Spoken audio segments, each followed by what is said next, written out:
두산, 네, 지주회사 두산을 진단해 볼게요.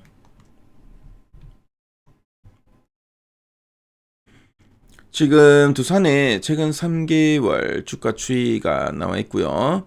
네, 뭐 9월 말, 10월, 11월, 12월 현재까지인데, 자, 가장 뭐 눈에 띄는 시점이 바로 10월이었죠. 네, 10월 한 달 거래량도 상당히 크게 늘면서 주가도 탄력성 있게 상승하는 모습이었습니다.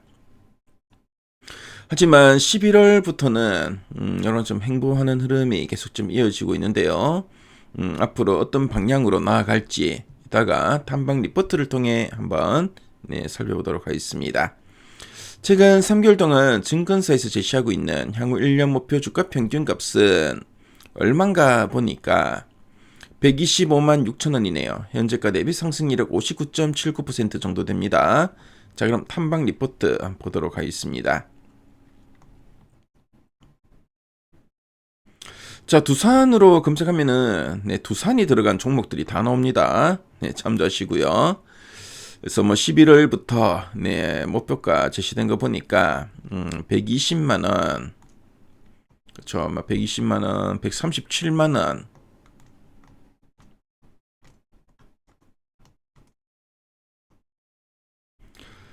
자, 그리고 가장 최근에는 한 150만 원. 그렇죠. 150만 원 목표가가 제시되게 됐습니다.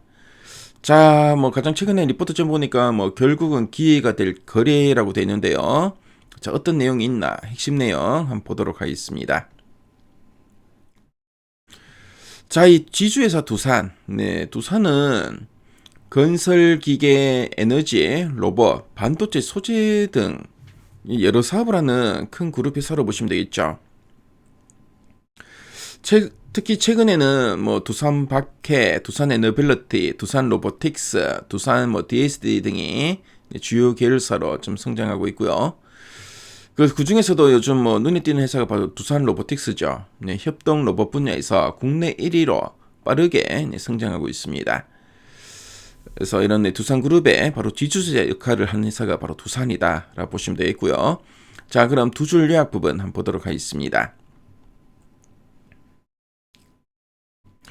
로보틱스 지분 유동화로 대규모 자금 확보하며 재무 불확실성 해소라고 되어 있습니다. 그래서 두산 로보틱스 지분 일부를 팔아서 이제 큰 돈을 마련했다는 뜻이죠. 그래서 이런 지분 일부를 팔아서 이제 유동화 시키면서 이런 자금을 이제 확보하고요.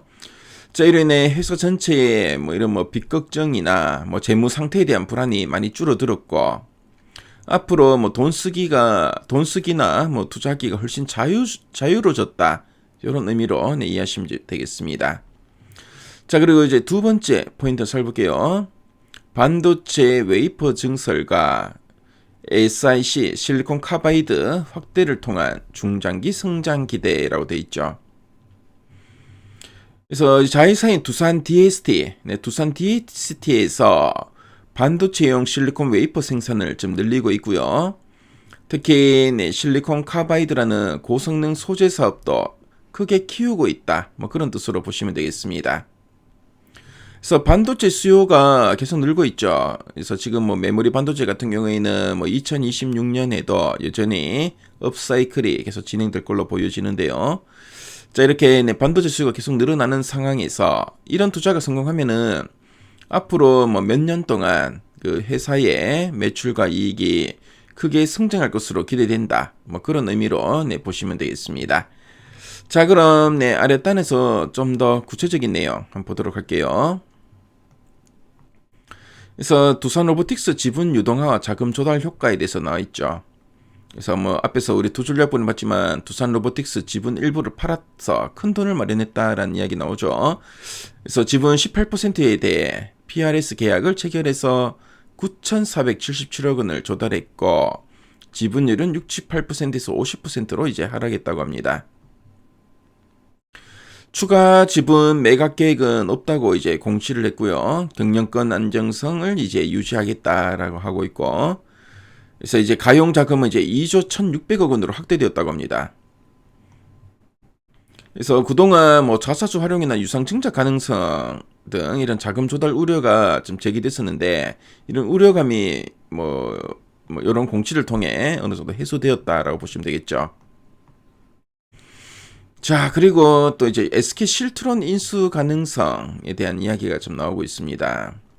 그래서 뭐 전략적 의미도 나오고 있죠. 그래서 조달 자금은 이제 SK 실트론 경영권 지분 70.6% 인수에 활용될 가능성이 높다라고 하고 있습니다.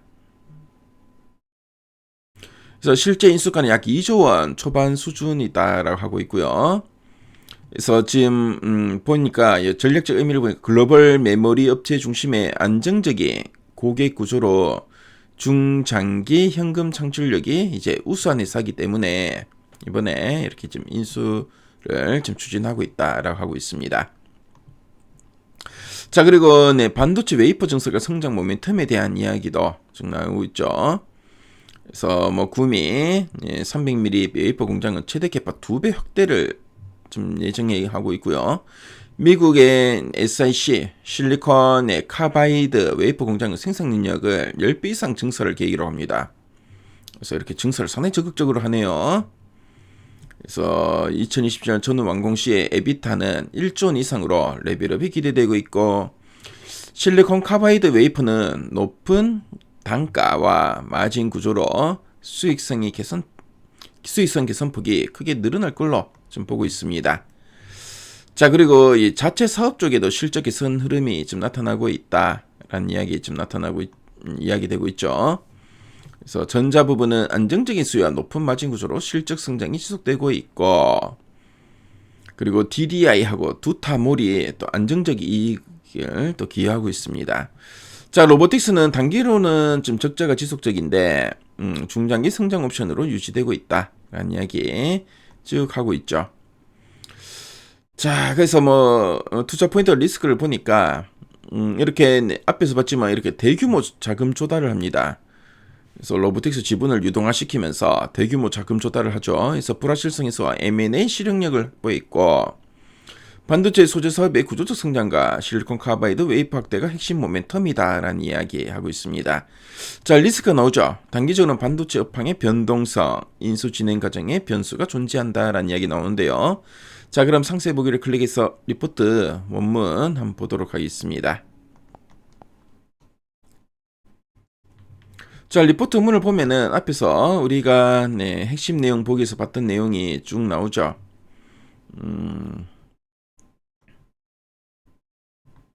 자, 이야기가 쭉 나오고 있고, 자, 그리고 관련된 요 자료들, 그래프나 표 관련된 이런 자료들이 잘 나와 있습니다. 자, 그래서 두산, 지주회사 두산에 대해서 관심 분들은 리포트 원문에 보니까 이 자료 정리가 상당히 잘 돼 있죠. SK 실트론, 지금 인수를 추진하고 있는 SK 실트론 관련된 자료들도 잘 정리되어 있으니까요. 자, 미래 가이드에서 이 자료 한번 확인해 보시면 좋을 것 같습니다.